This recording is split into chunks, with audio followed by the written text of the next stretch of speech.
I had a plan, I had an understanding that this is how it goes. You complete school, you get into your career, have your financial bearing and different things that you aspire for, what you're passionate about.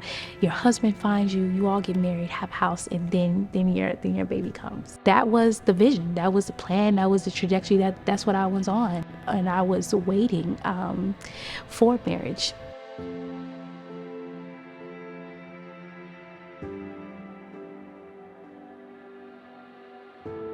I was working and I remember just feeling different. I suspected that I may be pregnant.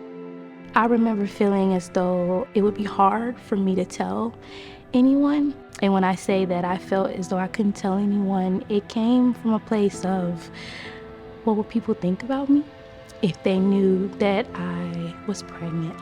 And people knowing me, knowing what I thought my path would be. I've grown up in the church. I've grown up a Christian. I was so consumed with the thought of what people would believe about Dartisha if they saw that I was pregnant out of wedlock, and the thought of shame that can come with it. And the entire time you growing up, you know the word, you know the will of God, you know what he desires for you. And so I remember just kind of going to work, trying to keep in the same motions that I had been doing before. But it got to a point where I knew that I needed to reach out to someone. And so I remember I found the Pregnancy Care Center through just by looking online, looking for support, really. Not that I didn't feel like I had family support or friend support, it's just I couldn't go there yet. And I remember calling, and I was tearful at the time. And I remember saying, hello, I need help. I don't know if I may be expecting. And I remember the person who picked up the phone, she said, okay, I'll hold your hand, come on in. And that gave me the strength to go. I remember coming in, the whole drive there, I was a little nervous, I was anxious, I was prayerful, because the only person I could talk to at the time was myself and the Lord. And I'm like, now I'm reaching out. So that was a step in itself. So when I got to the center, I remember being taken in by one of the volunteers, and they began just to ask me about myself. And I remember all I could think in the back of my mind that this wasn't a part of the plan. So I remember thinking to myself, like, Lord, I've carried your will all this time.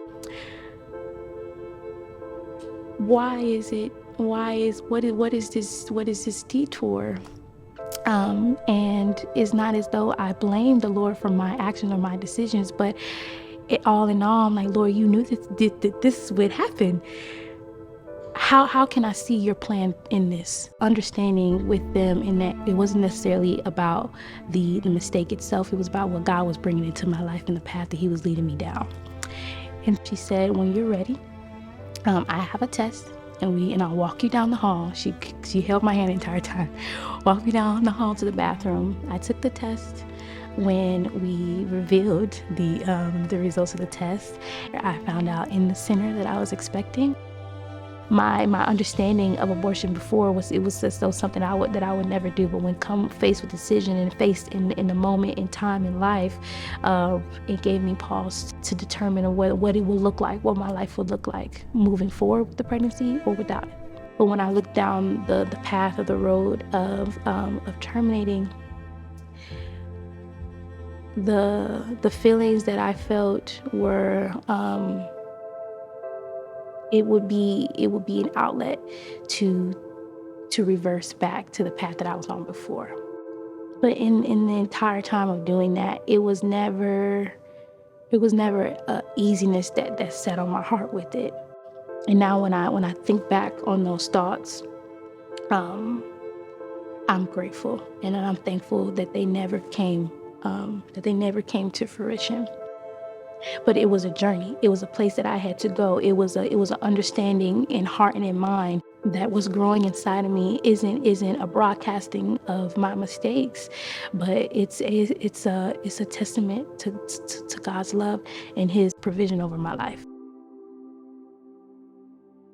The pregnancy care center ended up being a safe space for me when I felt as though I couldn't share my news with my family or my friends, because it was never a point where I felt they judged me or that they thought I was wrong or was a mistake. It was they were just open with empathy and with the love, literally love of Christ. Like, they loved me from the moment I walked in, and I couldn't. And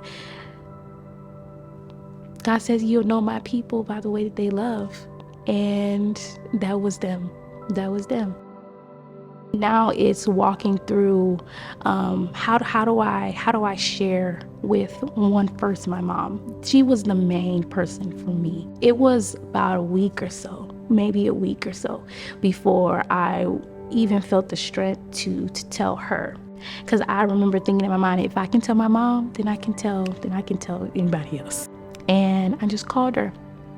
I said, Ma, I have something to tell you. And I said, I'm expecting. And when I told her, she just listened to me. She just listened to me. There was any rage that I had imagined, any reprimand that I had imagined, it wasn't there. She just listened.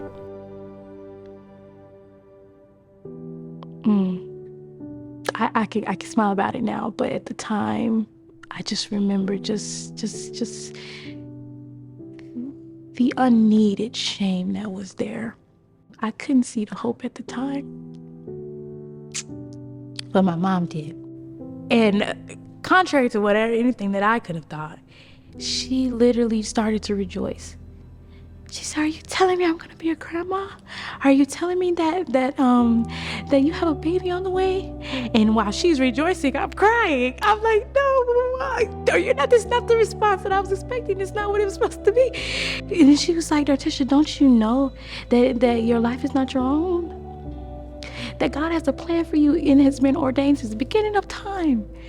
This is what this bringing into your life now is a blessing and a miracle.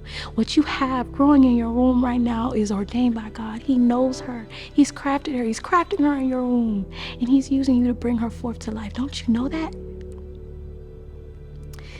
That was the hope. That was the hope that casted out the shame from that day. And so from then on, I had the strength and the confidence and the joy, finally the joy, and to move forward with my pregnancy. I told my mom first, and then I told Isaiah. I couldn't get the words out still, so I literally just handed him over the test so he could see for himself. And he looked at me and he said, "You're pregnant, Tish?" I said, Yes, I am." He was overjoyed. He said, "Honestly, do I feel as though we're completely ready? Financially, maybe? No. But do I know that we're gonna be okay? Do I know that He's gonna provide for us?" He said, "Yeah." The Pregnancy Care Center has helped me become a parent, has supported me.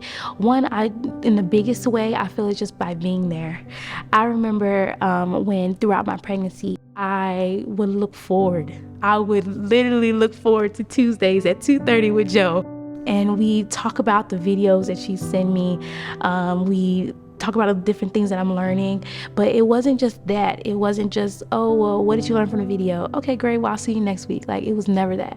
She was always attentive to how I was doing. She knew my story. And it wasn't that she just knew, she cared.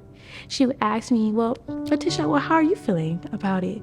What's something new for you? What is it that we can pray about? What is it that we can pray for?"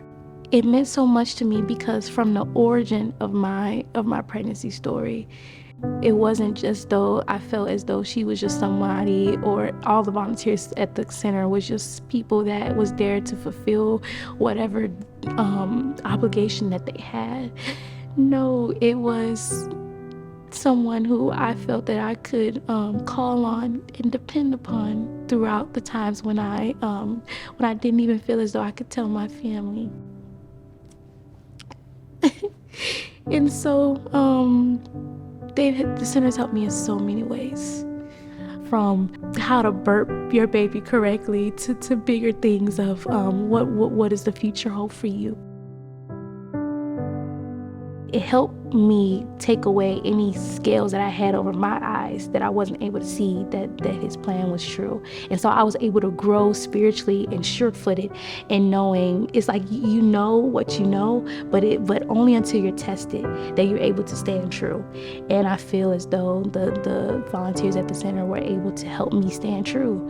Sometimes just through the simplest conversations or the times when I spent at the center and when I needed a baby bag, it was there. That gave me understanding and sure-footedness to know when he says that he's a provider, he's a provider. They were able to help me walk through that.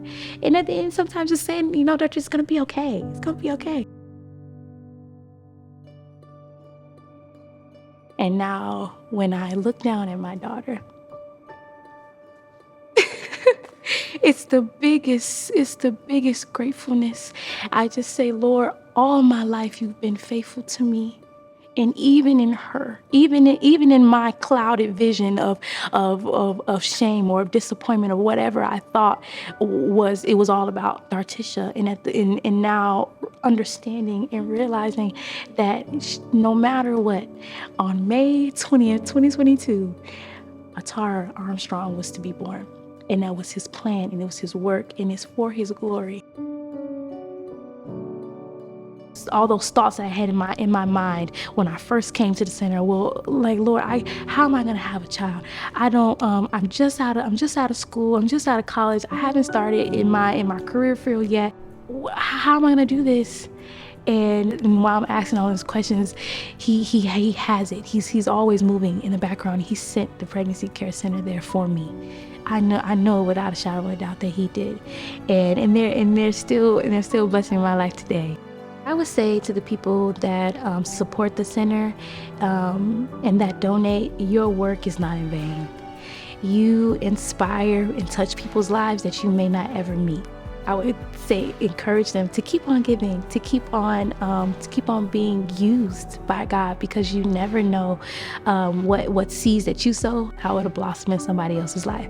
So in whatever way that you support the center, continue to do it. Continue to do his work, because it shows up in people's lives, and it showed up in mine.